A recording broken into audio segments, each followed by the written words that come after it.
দর্শক, জয় দিয়ে দক্ষিণ আফ্রিকা এমার্জিং দলের বিপক্ষে ওয়ানডে সিরিজ শুরু করেছিল বাংলাদেশ এমার্জিং দল। তবে দ্বিতীয় ম্যাচ জিতে ঘুরে দাঁড়ায় পটিয়ারা। তাই সিরিজের শেষ ম্যাচটি ছিল দু দলের জন্যই সমান গুরুত্বপূর্ণ। সিরিজ নির্ধারণী এই ম্যাচে 34 রানের জয়ে 2-1 ব্যবধানের শিরোপা নিশ্চিত করেছে বাংলাদেশ। দর্শক, এদিন মারুফ মিদার স্লোয়ার ডেলিভারিতে বড় শট খেলার চেষ্টা করলেও 1 রানের বেশি নিতে পারেননি হ্যান্ডসাম মোকোয়েনা।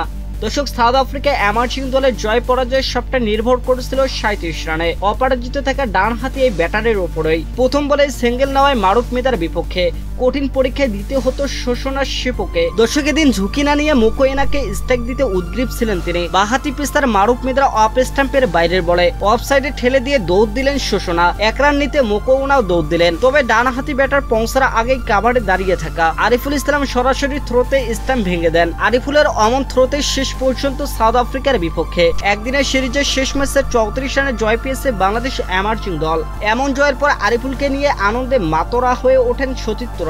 শেষ ম্যাচে সাউথ আফ্রিকাকে হারিয়ে 2-1 ব্যবধানে সিরিজ জিতে নিয়েছে আকবর আলীরা। দর্শক, বাংলাদেশের সিরিজ জয়ের নায়ক অবশ্যই রাকিবুল হাসান এবং মাহফুজুর রহমান রাব্বি। 118 রানে 7 উইকেট হারানোর পর দলে হাল ধরেছিলেন তারা দুজন। এদিন রাকিবুল ও মাহফুজের 84 রানের জুটিতে 200 পার করে বাংলাদেশ। রাকিবুল 42 রানে ফিরল, মাহফুজুর হাফ সেঞ্চুরি করে থেমেছিলেন 58 রানের ইনিংস খেলে।